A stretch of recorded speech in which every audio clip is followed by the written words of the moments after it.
श्री कृष्ण की जय। आज हम पढ़ेंगे गीता भागवत का दूसरा अध्याय। संजय ने कहा, हे राजन, जब श्री कृष्ण व्याकुल चित्त अर्जुन से बोले, हे अर्जुन, अनर्थ के सेवन करने योग्य अक्षय कारक मोह इस समय तुम्हारे मन में कहां से आया? तुम कायर मत बनो, यह शोभा नहीं देता। तुम हृदय की दुर्बलता को त्याग कर युद्ध के निमित्त खड़े हो जाओ। अर्जुन ने कहा, हे मधुसूदन, मैं रण में पूज्य भीष्म और द्रोणाचार्य के ऊपर बाण प्रहार कर कैसे युद्ध करूं? गुरुजनों को मारकर उनके रक्त से सने भोगों को कैसे भोगूंगा? हम नहीं जानते कि संग्राम में हम दोनों में से कौन जीतेगा। यदि हम जान भी लें तो भी जिनको मार करके हम जीवित रहना नहीं चाहते, वही धृतराष्ट्र के पुत्र हमारे सामने प्रस्तुत हैं। मैं आपसे पूछता हूँ, जिससे निश्चय करके मेरा भला हो वह मुझे समझा कर कहिए, क्योंकि मैं आपका शिष्य हूँ। मुझे शिक्षा दीजिए। मुझे पृथ्वी का निसंकट राज मिल जाए और देवताओं को भी आधिपत्य मिल जाए, तो भी ऐसा कोई उपाय नहीं दिखता कि जो मेरी इंद्रियों के शोक को दूर करे। हे गोविंद, मैं युद्ध नहीं करूंगा। यह कहकर अर्जुन चुप हो गया। संजय बोला, हे राजन, दोनों सेनाओं के मध्य में खिन्न होकर बैठे अर्जुन से श्री कृष्ण ने यह वचन कहे, हे अर्जुन, जिसके लिए शोक नहीं करना चाहिए तो उसके लिए शोक करता है, और पंडितों के से वचन तो कहता है, परंतु पंडित लोग न मरों का शोक करते हैं न जीवितों का। यह बात असंभव है कि मैं पहले न था, तुम न थे और ये राजा भी न थे, और इसके बाद नहीं रहेंगे। जैसे देहधारियों की इस देह की लड़कपन, जवानी, बुढ़ापा ये अवस्था होती है, तैसे ही मृत्यु के बाद दूसरी देह की होती है। इसलिए पंडित लोग मोक्ष को प्राप्त नहीं होते हैं।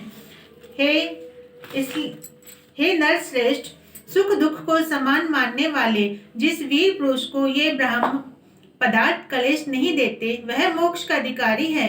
असत वस्तु का तो अस्तित्व नहीं है और सत का अभाव नहीं है। इस प्रकार इन दोनों का ही तत्व ज्ञानी पुरुषों ने देखा है। जिससे सारा संसार व्याप्त है, उसको अविनाशी जानो, क्योंकि इस नाश रहित आत्मा का विनाश करने में कोई समर्थ नहीं है। अतएव हे भारत, तुम युद्ध करो। जो पुरुष इस आत्मा को मारने वाला था, जो मरने वाले मानते हैं, वे दोनों ही ज्ञानी नहीं हैं, क्योंकि यह आत्मा न मरती है न मारती है। आत्मा न कभी जन्मती है और न कभी मृत्यु को प्राप्त होती है।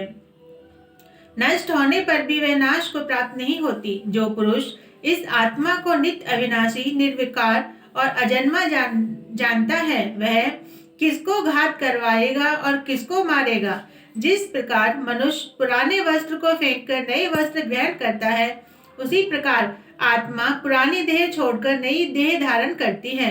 आत्मा को शस्त्र नहीं काट सकते हैं, अग्नि नहीं जला सकती है, जल भी भिगो नहीं सकता। यह अविनाशी, सर्वव्यापी, स्थिर, अचल और सनातन है। यह इंद्रियों से जानी नहीं जा सकती, यह कल्पना से भी परे है। इसलिए ऐसा जानते हुए तुम्हें शोक करना उचित नहीं है। हे महाबाहो, यदि तुम इस आत्मा को नित्य जन्म लेने और नित्य मरने वाली मानते हो, तो भी तुमको शोक नहीं करना चाहिए, क्योंकि जो जन्मा है उसकी मृत्यु और जिसकी मृत्यु हुई है उसका जन्म निश्चय है। अतएव जो बात अनिवार्य है उसके लिए सोच करना व्यर्थ है। जन्म लेने से पहले क्या था किसी को मालूम नहीं, फिर मरने के पीछे क्या होगा कोई नहीं जानता। ऐसी दशा में किसी बात का सोच करना तुमको उचित है। इस कारण सब प्राणियों में विषय में तुमको सोच करना उचित नहीं है। अपने धर्म को भी सोचकर तुमको घबराना उचित नहीं है, क्योंकि क्षत्रिय को धर्म पूर्वक युद्ध से और भला करने वाला नहीं है। हे पार्थ, बिना इच्छा किए स्वर्ग का द्वार रूप यह युद्ध तुमको स्वतः प्राप्त हुआ है। यदि तुम अपने धर्म के अनुसार इस संग्राम को न करोगे तो अपना धर्म और बड़ाई खो बैठोगे। सब लोग सदा तुम्हारी अपकीर्ति करेंगे और प्रतिष्ठा वाले पुरुषों के लिए अपयश का होना मृत्यु से भी बढ़कर है। ये महारथी समझेंगे कि अर्जुन डरकर संग्राम से हट गया, और तब तक जो लोग तुम्हारा मान करते थे वे अपयश करने लगेंगे। शत्रु लोग तुम्हारे पराक्रम की निंदा करते हुए अनेक प्रकार के दुर्वचन कहें। इससे बढ़कर दुख तुमको और क्या होगा। यदि तुम युद्ध में नष्ट हो गए तो स्वर्ग का सुख भोगोगे और जीतने पर पृथ्वी तल पर राज्य करोगे। इसलिए युद्ध के निमित्त दृढ़ प्रतिज्ञ होकर खड़े हो जाओ। सुख दुख, लाभ हानि, जय पराजय, इनको समान समझकर लड़ने के लिए तैयार हो जाओ।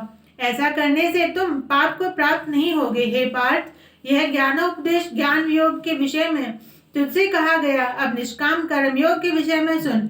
जिस ज्ञान को पाकर कर्म बंधन से तेरी मुक्ति होगी। कर्म योग मार्ग एक बार प्रारंभ किए बिना कर्म का नाश नहीं होता और विघ्न पड़ने पर भी शुभ फल होता है, और इस कर्म का केवल प्रारंभ ही संसार के भय से छुटकारा है, पूर्ण ब्रह्म को प्राप्त कराता है। निश्चय करने वाली इस बुद्धि इस निष्काम कर्म में एक ही है, और कामना वाले पुरुषों की बुद्धि एकाग्र नहीं रहती, उनकी शाखा प्रशाखाएं होती हैं। ऐसी दशा में मनुष्य संदेह में रह जाता है। हे अर्जुन, अज्ञानी उस पुष्पिता वाणी को ही स्वर्ग सुख से बढ़कर कुछ नहीं समझते।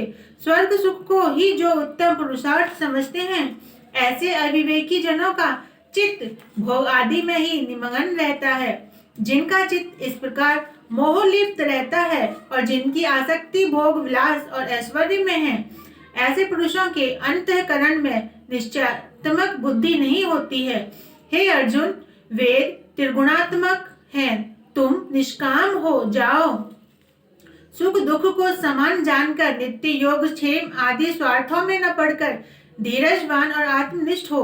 जैसे छोटे छोटे अनेक जलाशयों में मनुष्य का कार्य सिद्ध नहीं होता है, बड़े जलाशयों से वे सब प्रयोजन अनायास ही सिद्ध हो जाते हैं, उसी तरह संपूर्ण वेदों में कहा हुआ काम कर्मों का फल ब्रह्म में भक्ति रखने वाले मनुष्य को सहज ही में प्राप्त होता है।